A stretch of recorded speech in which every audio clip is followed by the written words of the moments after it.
está Mario Cayota con nosotros. Buen día, bienvenido, Mario. Bienvenido, gracias. Bienvenida a la audiencia también. Bueno, el tema que voy a abordar hoy, que tú ya lo habías adelantado, se encuentra motivado por la interesante intervención de la historiadora Marcia Collazo del viernes pasado. Y no lo voy a hacer como historiador, que dicen que soy, sino como testigo, como testigo contemporáneo de los conventillos. Podría decir que no solo como testigo, sino también de algún modo como protagonista, ¿no? No conocí los conventillos del 900, ¿no? Porque todo tiene su límite. Pero sí, conocí los que había, que eran muchos, en la década de los años 40 y 50. ¿Tú cuándo naciste, Alejandro? ¿Cuándo naciste? ¿En qué año? 65. 65, bueno, yo conocí estos conventillos de los 40 y los 50. Y como ya dijera la historiadora Collazo, bueno, la mayoría de los conventillos habían sido grandes casonas que al dejarlas sus dueños, bueno, fueron habitadas primero por los inmigrantes y posteriormente por los pobres. Vamos a hablar así, con los términos bíblicos, ¿no? Por los pobres, en los últimos tiempos, porque al principio habían sido habitados por los inmigrantes, como sabemos todos. Ahora, también en los últimos años tenían alquiladas algunas habitaciones artistas conocidos, caso por ejemplo de como se recordará, de Páez Vilaró. Pero cómo yo los conocí y frecuenté, Alejandro, esa es la pregunta de hoy, ¿no? A ver, contanos. Ahí está, porque la particularidad de estas casas es que estaban ubicadas no en la periferia, resalto, no en la periferia de la ciudad, como los asentamientos, de los que después voy a hablar en alguna otra oportunidad, algún otro lunes, ¿no? Sino en medio de la ciudad, en los barrios donde vivía la clase media. Los conventillos estaban, entre otros lugares, en el Cordón, en la Ciudad Vieja, en el barrio Sur y Palermo, en la Unión. Y acá viene lo interesante para los escuchas. Los pobres, las personas de escasos recursos, estaban integrados a la ciudad. No había dos ciudades como hay hoy. No, estaban en medio de la ciudad. Yo no soy, aclaro, de los que cree que todo pasado fue mejor y que por lo tanto hay que idealizarlo. No, el pasado tuvo cosas horribles, ¿no? Pero en la época que yo fui niño y joven, que alguna vez lo fui, bueno, no había desintegración, por lo menos territorial. Los pobres eran pobres, desgraciadamente siempre hubo, pero vivían con la clase media y esto favorecía la integración social. Y no lo leí, lo viví, repito, lo viví. Yo habitaba en el Cordón, en Canelones y Minas, y jugaba y era amigo de los niños de los conventillos, que los conventillos estaban un poco más al sur. Y esto no era porque mi padre fuera un hombre progresista, que también por supuesto lo era, sino porque este era el modo de relacionamiento que se daba entre los chicos del barrio. Por supuesto que había algunos inadaptados, algunos niños tontos que no se trataban con los niños de los conventillos, pero la media, como dicen los sociólogos, ¿no? La relación predominante era la otra, era la integración, Y no era yo solo entonces quien era amigo de mis compañeros más pobres. Entiendo. Ahí está, el vínculo, la integración, era algo natural. muchos iban a la misma escuela, a la misma parroquia, jugaban juntos al fútbol. Yo no, Alejandro, pero bueno, la mayoría de mis amigos sí. Y cuanto más grandes, bueno, cuando llegaban a ser ya jóvenes, bueno, iban al mismo boliche de la esquina, ¿no? Y esto es algo importantísimo. Tenían los mismos códigos, más allá de las diferencias, se compartían muchas cosas.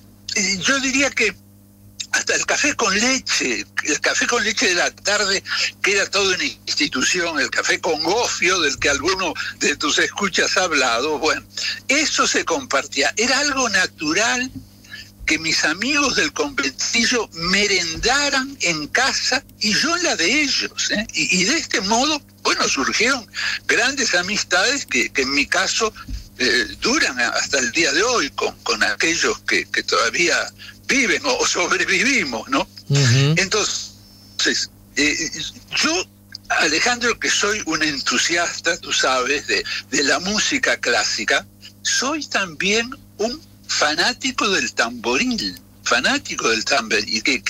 que si bien no lo toco, ¿no? Cuando lo oigo me emociono muchísimo, ¿eh? Bueno, ¿y qué pasó después, Alejandro? Al final de los años 50 comenzaron a aparecer los asentamientos, ¿eh? Que eran llamados, como sabemos, cantegriles. El nombre se los puso un grupo de trabajadores de UTE que habían estado trabajando en el cantegril de Punta del Este, nada menos, y que después fueron a trabajar a un asentamiento, ¿eh? Y entonces con amarga ironía dijeron, pero esto parece un cantegril, y el nombre se generalizó. ¿Y cómo se formaron estos primeros cantegriles? Bueno, con personas que venían del interior, especialmente de la campaña, ilusionados con las luces de la ciudad. Uh-huh. Pero aquí aparece algo interesante, aparte de mi testimonio, acá aparece ahora el documento. En el año 59 había 29 cantegriles, ¿eh? Repito, no me equivoqué, ni entendieron mal los oyentes. Sí, había 29. En el año 59. En el año 59. Ahora hay más de 400, algunos hablan hasta de 500. Y esto está documentado, acá aparecen los documentos. ¿Documentado por quién? Por la investigación que yo conservo en una carpeta de los llamados equipos del bien común, que después se van a transformar en el CLAE, ¿no? Y lo importante, y por lo cual tiene un gran valor histórico esta investigación, que ella se hizo en esa época, fue contemporánea, ¿no? Y ahora lo que yo voy a decir, yo sé que pone muy nervioso a ciertas personas, pero está documentado, ¿eh? ¿Cuándo es que comienzan a aplicarse de modo riguroso y sistemático las políticas, diríamos, neoliberales, que es la versión maquillada del liberalismo económico? Es que comienzan a crecer de modo impresionante los asentamientos.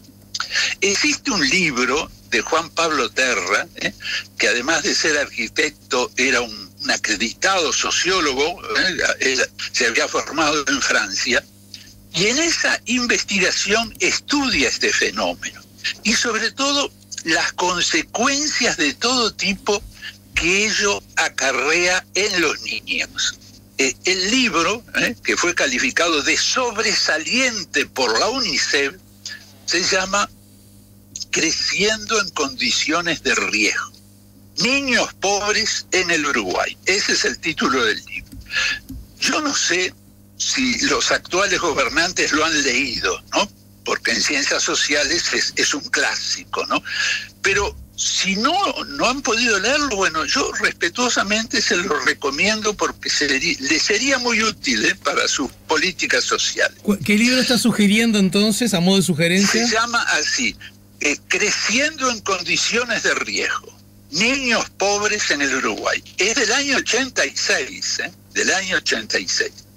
Ahora, obviamente que hoy los asentamientos se han convertido en un fenómeno cultural, ¿no?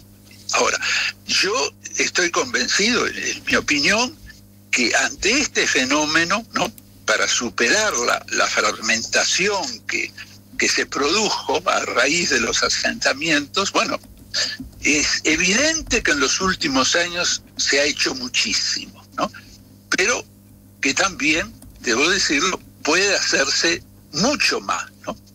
Y yo, Alejandro, ahora que nos acercamos a las elecciones departamentales, que se realizarán dentro de muy poco, bueno, yo confío que se continúe con esas políticas, que se profundicen, que se prolonguen en el tiempo, ¿no? Y me parece que todos debemos trabajar porque sea así.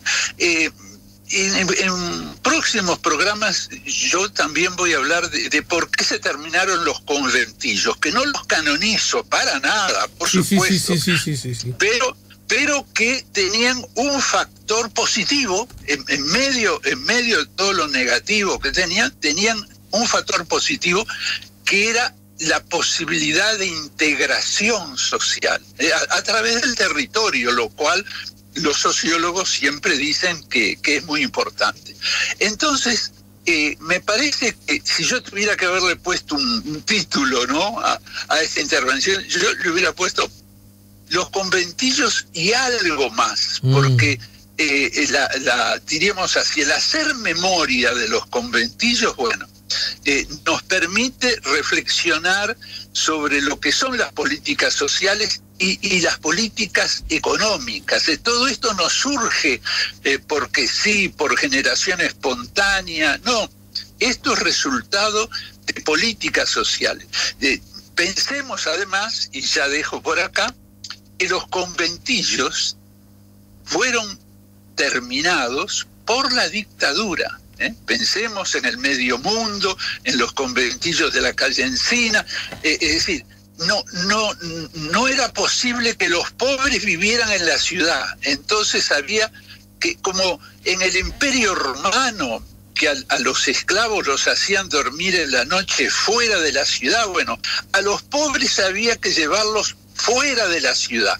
Y esa fue la política que predominó, porque en definitiva, quien estaba al frente de la economía fue durante mucho tiempo un economista, sin duda inteligente, pero decidido partidario del liberalismo económico, que habrá que estudiarlo también, que era el ingeniero Villegas. De manera entonces que había que sacar a los pobres de la ciudad, ¿no? Y eso dificulta muchísimo la integración, porque hoy, ¿quién va a un asentamiento? Solo el que tiene una misión o un trabajo, pero no se convive.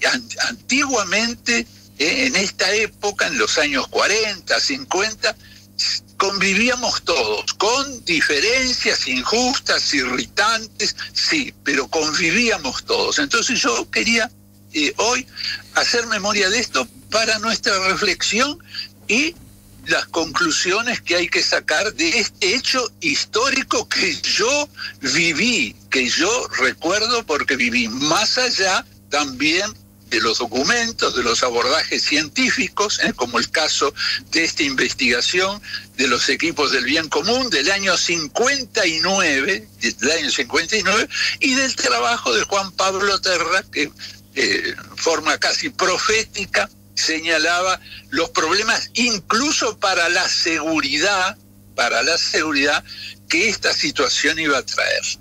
Yo quiero decir a propósito, para que también obre en poder del público la información, el libro, tal como dijiste, se llama Creciendo en condiciones de riesgo, niños pobres del Uruguay. Fue editado por el Centro Latinoamericano de Economía Humana, el CLAE.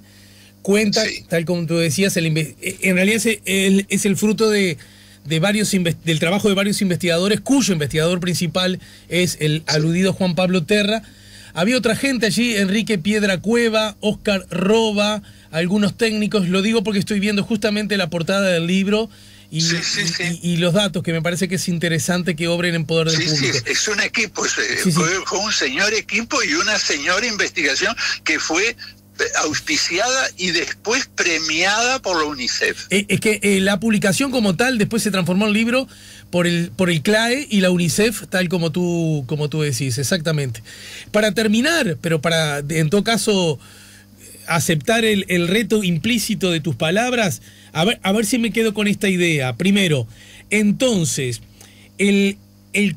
la desaparición de los conventillos y por lo tanto, en líneas groseras, ¿no?, la posibilidad de que ricos y pobres vivan en la misma cuadra. Ahí está. Eso no ocurre fruto de una planificación en ese sentido. Ricos por un lado, pobres por otro. Eso podría quedarme con esa idea. Sí, es así. Los hechos y los documentos lo demuestran. Y la otra cosa que a mí me parece interesante, porque claro, somos tan amigos, y eso, el riesgo que tiene eso es que nos conocemos, y como somos tan amigos, y yo quiero decirte, cuando vos sugerís que puede ser un material interesante para que lo lean los gobernantes, ahí en esa sugerencia yo me permito hacer lecturas acerca de qué tan presente podés creer vos que están estos temas, digamos, en la agenda de los nuevos gobernantes. Pero asimismo me veo la obligación de decir, aunque tú también te me adelantaste, los que fueron gobernantes hasta hace poco, con relación justamente a la pobreza de los niños, no fueron del todo eficaces ni eficientes.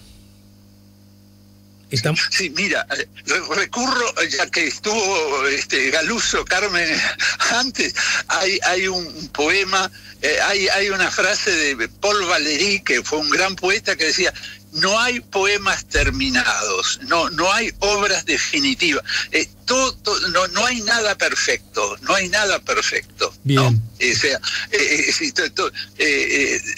se debe de profundizar, se puede mejorar. De todas maneras, hay que pensar que el 40% de pobreza que había en el Uruguay se bajó al 9%, de manera que algo se hizo. Pero sobre todo, el tema pendiente, el gran desafío, es la integración. No es solo mejorar económicamente a las personas, sino integrarlas.